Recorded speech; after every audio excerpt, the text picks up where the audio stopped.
राधे राधे दोस्तों, मैं निशा सिंह आप सभी का हमारे YouTube चैनल पर स्वागत करती हूं। दोस्तों, आज की वीडियो के माध्यम से हम दिवाली की पौराणिक कथा के बारे में जानने वाले हैं।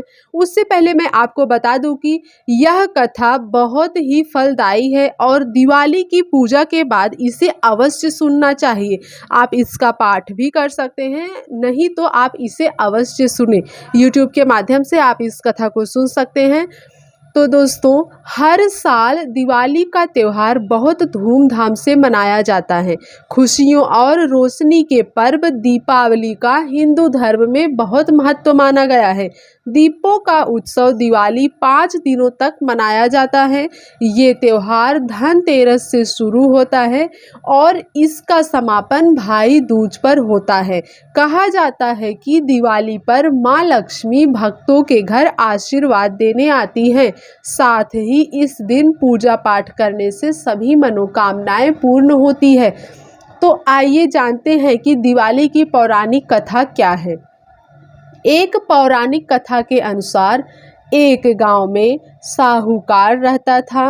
उसकी बेटी हर दिन पीपल के पेड़ पर जल चढ़ाने के लिए जाती थी।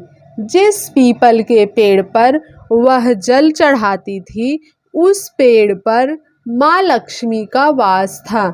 एक दिन लक्ष्मी जी ने साहूकार की बेटी से कहा कि वह उसकी मित्र बनना चाहती है। लड़की ने जवाब में कहा कि वह अपने पिता से पूछकर बताएगी।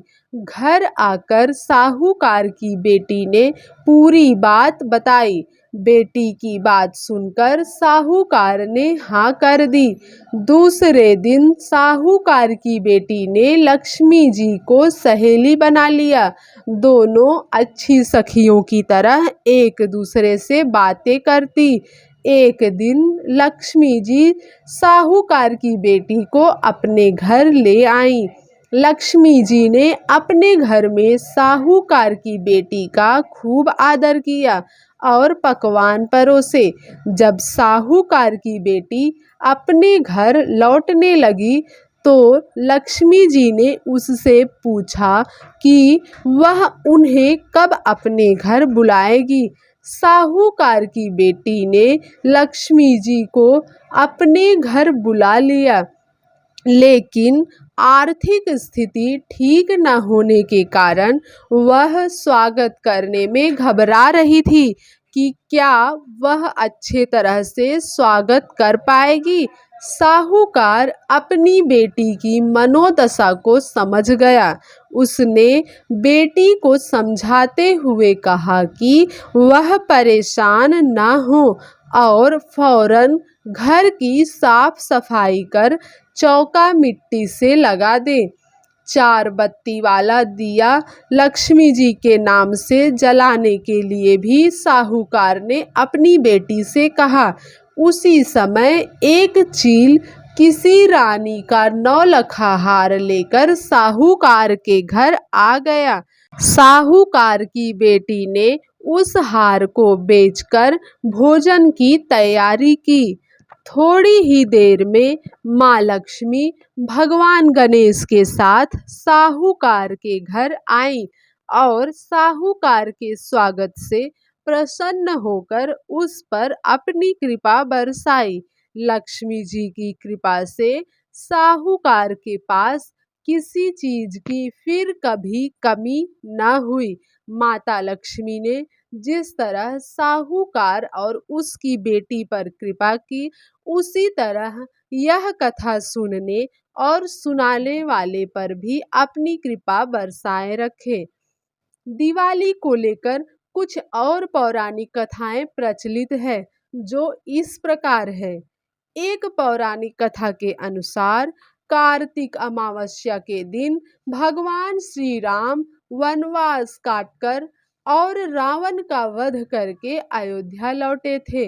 भगवान राम के अयोध्या आगमन पर लोगों ने दीप जलाकर उत्सव मनाया था। तभी से दिवाली मनाई जाती है। एक अन्य कथा के अनुसार एक नरकासुर नाम का राक्षस था।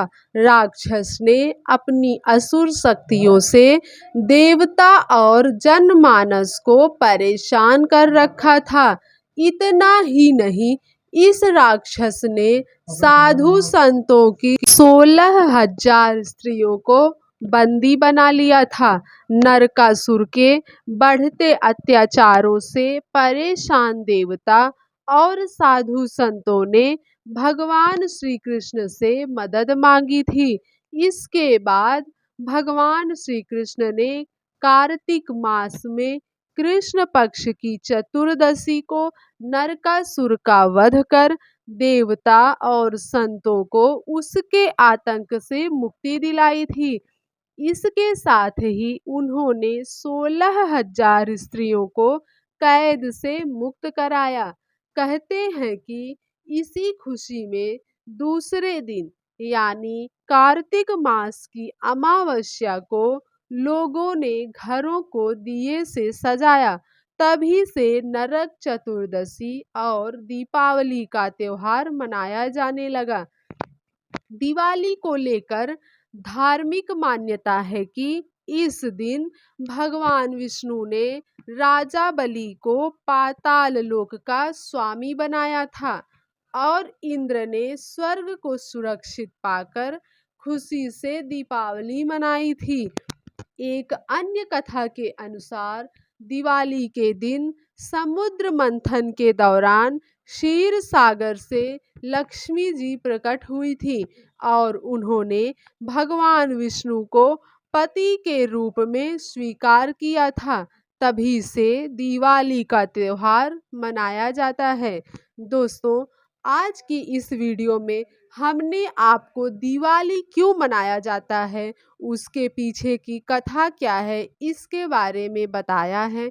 आपसे विनती है कि आप दिवाली पूजा के समय इस कथा को अवश्य सुने और अपने परिवार वालों को भी सुनाएं। माता लक्ष्मी की कृपा आप पर बरसती रहे। वीडियो को देखने के लिए आपका बहुत बहुत धन्यवाद। चैनल पर पहली बार आए हैं तो चैनल को सब्सक्राइब कीजिए और बेल आइकन को ज़रूर प्रेस कीजिए ताकि हमारे सभी ऐसे जानकारी वाले वीडियो आप तक पहुँचे और आप आसानी से देख सकें। जय श्री राधे।